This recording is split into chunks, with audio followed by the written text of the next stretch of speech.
बांधकामासाठी आलेली विटाची जी गाडी आहे ती इंडियावरून आलेली आहे आणि अशा प्रकारच्या विटा आपल्याला या ठिकाणी गाडीत आलेले दिसत आहेत आणि हा लोड आहे 5,000 विटांचा.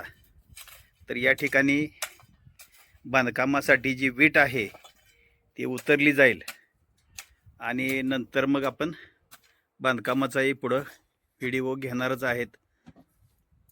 समोरच्या बाजूला विटा उतरायचं काम चालू आहे आणि तू ड्रायव्हर आहे ना? नाव काय तुझं आणि गाव कुठलं आहे? इंडीज. आणि हा दुसरा आणि परत विटा उतरायचं पण काम करतोय. आणि तुझं नाव काय रे? आधी. बर बर. तर ह्याला बहुतेक मराठी येत नाही, कन्नड कळते. हां. तर हे दोघं मिळूनच फक्त विटा उतरून जाणार आहेत आणि हा लोड उतरायला ह्यांना कमीत कमी 2 ते 2.5 तास लागतील असं त्यांनी सुरुवातीला सांगितलेलं आहे. तर आपल्याला बांधकामासाठी अजून 1-2 लोड लागतील, तर ते टप्प्याटप्प्यानं आपण मागवून घेणार आहोत. मित्रमंडळी नमस्कार. आपण जे फार्म हाऊसचं काम चालू केलेलं आहे तर त्या फार्म हाऊसच्या प्लिंथच्या लेवलचं काम आत्तापर्यंत झालेलं आहे आणि हे जे बांधकाम आहे ते 2 टप्प्यामध्ये केलेलं आहे. पुढचा जो टप्पा आहे तर तो व्हरांड्याचा आहे.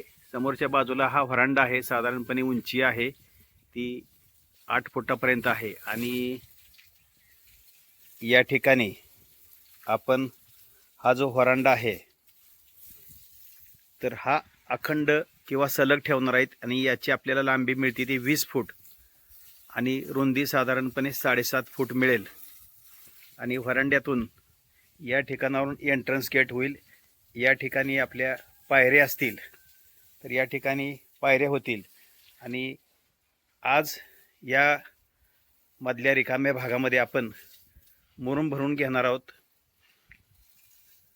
इकडच्या बाजूला जे बांधकाम केलेलं आहे प्लिंथ लेवलचं बांधकाम आहे तर यावरती आपण पाणी मारायचं काम चालू ठेवलेलं आहे आणि पाणी मारायचं काम करतायत विष्णू गालफाडे. हे ट्रॅक्टर ड्रायव्हर आहेत आणि हरहुन्नरी कलाकार आहे. सगळीच वाहनं चालवत आहेत ते. तर सध्या पाणी मारायचं काम चालू आहे आणि हा जो भाग पाईप पडलेला दिसतोय हा भाग आहे किचनचा. साधारणपणे 10.5 बाय 10.5 फूट किचन. इकडच्या बाजूला हा जो आहे तर हा हॉल आहे आणि या हॉलमध्ये आज सगळीकडेच आपण मुरुम भरून घेणार आहोत आणि मुरुमसुद्धा बांधकामाच्या पाठीमागच्या बाजूचाच घेणार आहोत. तर हे ठिकाण जे आहे हॉल आहे आणि बाजूनं आपण विटा लावलेल्या बघायला मिळतील. या ठिकाणी 2 टॉयलेट बाथरूम आपण ठेवणार आहोत. तर यासाठी हे बांधकाम केलेलं आहे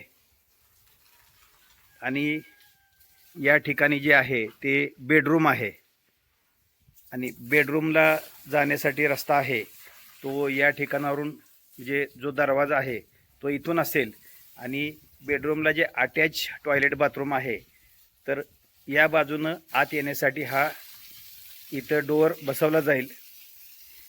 या बाजूने आपण शिल्लक विटा ठेवलेल्या आहेत आणि हे दोन्ही टॉयलेट बाथरूमचे आपल्याला चौक दिसत आहेत आणि हॉलमधून एक इकडं या ठिकाणी दरवाजा ठेवला जाईल आणि तो असेल वॉशरूममध्ये येण्यासाठी.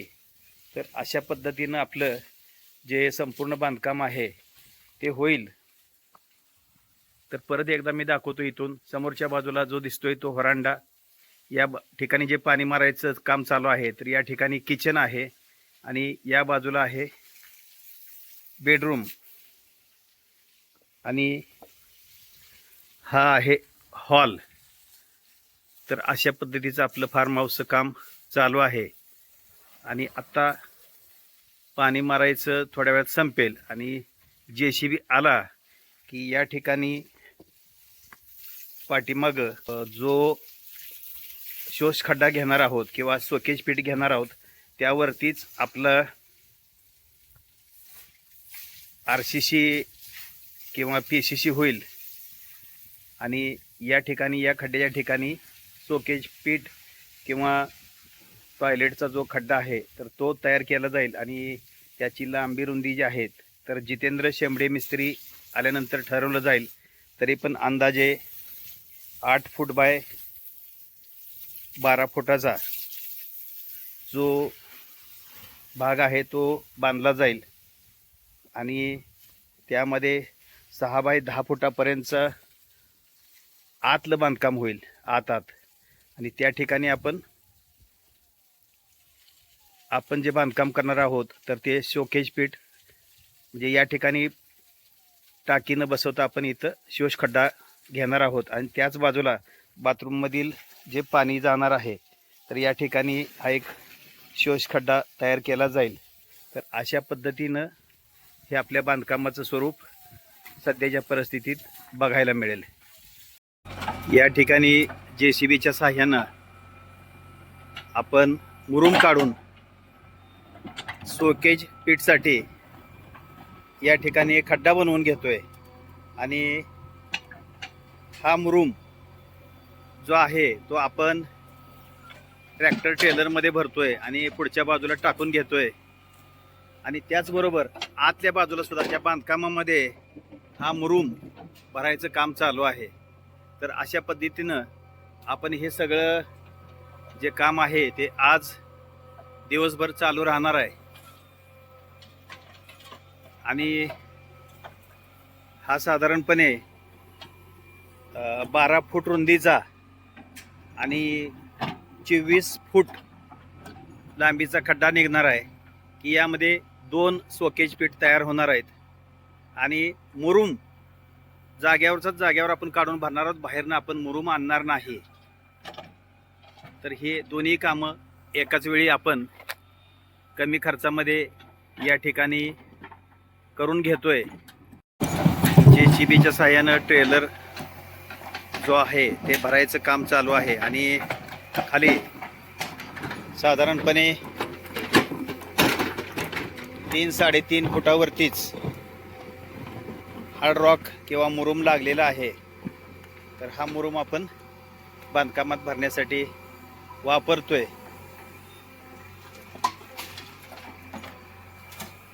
आणि हा खड्डा हळूहळू सोकेज पीठ जो आहे किंवा शोष खड्डा आहे तो पूर्ण होईल आणि बांधकामात भरायचा मुरुम हे दोन्ही कामं आपली एकाच वेळी होत आहेत. JCBच्या साहाय्यानं मुरुम भरायचं काम चालू आहे आणि ऑपरेटरचं हे स्किलचं काम आहे. तर अतिशय व्यवस्थित काळजीपूर्वक बूम आत आणि बाहेर करावा लागतोय. मुरुम अगदी काळजीपूर्वकच उचलून वरती पत्र्याचं शेड तयार आहे त्यामुळं अतिशय काळजीनं जो आहे तो आतल्या बाजूला घेऊन बकेट रिकामी केली जाते. तर एवढं काळजीचं काम हे JCBच्या साहाय्यानं चालू आहे आणि हे इकडच्या बाजूला जो आहे तर तो किचनचा भाग आहे. या ठिकाणी बेडरूमचा भाग आहे आणि इकडं असा एवढा मोठा खड्डा तयार झालेला आहे. अजून खड्ड्याचं काम अपूर्ण आहे आणि या ठिकाणी 2 वॉशरूम जे आहेत तर त्या वॉशरूमचं जे मुरुम भरायचं काम आहे ते झालेलं आहे आणि या ठिकाणी हॉल आहे तर या हॉलचं मुरुम भरायचं जे काम आहे ते बाकी आहे. तर ते काम टप्प्याटप्प्यानं चालू आहे आणि खचून 1-1.5 तासात हे काम पूर्ण होईल. या ठिकाणी पुढच्या फळीच्या साह्याने मुरुम भरायचं काम चालू आहे.